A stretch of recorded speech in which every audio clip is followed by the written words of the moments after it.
I'm Phil Svitek, 360 Creative Coach, and in this episode, I want to talk about the notion that just because you suffer failure doesn't mean you've suffered defeat. And that sounds such like a banal platitude, I'm sure, but if you really think about it, and certainly when I first heard it, I was like, my mind was sort of blown by it, right? Because oftentimes the fear of failure cripples a lot of us, whether it be in our creative pursuits or just life in general.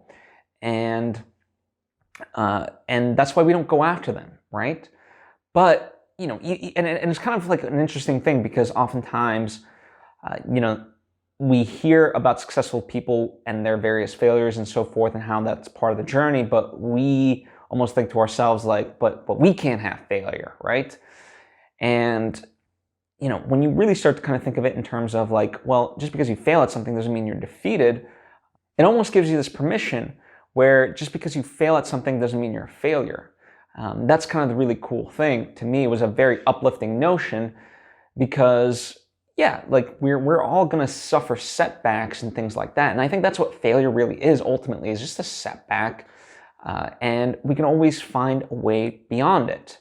One way to sort of look at it, a lot of people sort of look at, they've talked about this in terms of college, like, should I go after, should I not go to college and do X, Y, and Z? And it's like, well, the good news is if the X, Y, and Z, like if that's going to go away, then, maybe it's an opportunity worth pursuing, right?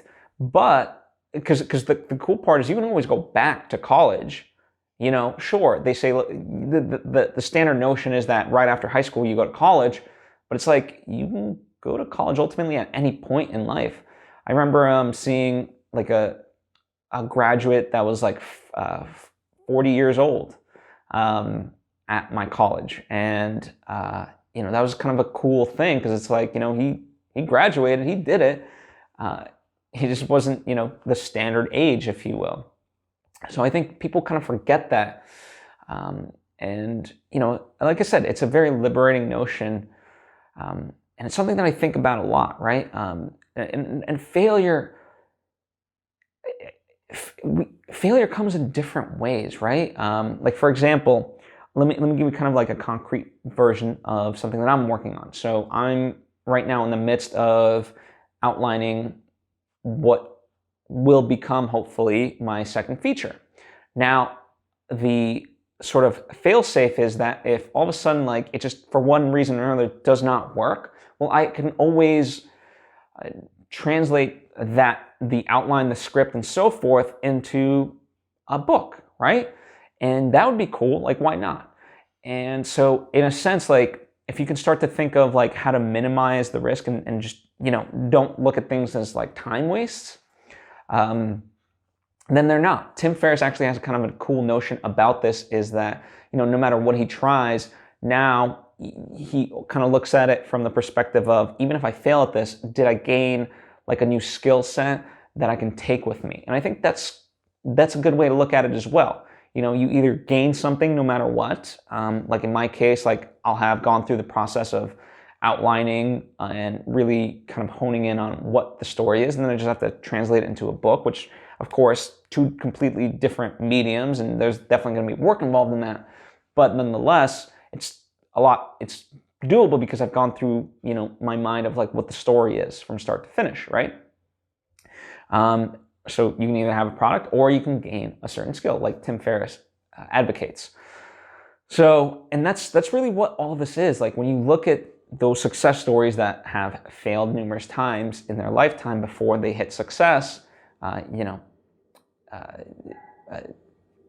Musk is a prime example of this. Like he failed multiple times before he got Tesla and so forth. But even Steve Jobs, like he was fired from his own company at Apple, right? The list of all of this just goes on and on and on.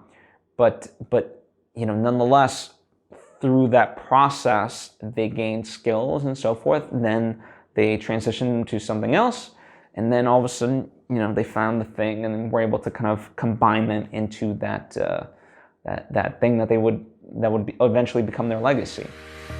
So really what the point is, stop being crippled by failure. If you fail at something, that does not mean you're defeated, right? So it's partly a mindset thing of like, if you do suffer a setback, don't let it cripple you, just keep going, find a way to shift, and just keep moving forward. Anyway, thank you for taking the time to tune in. I hope this has been inspiring to you. If you have any questions or thoughts of your own, please comment down below, and or hit me up on social media.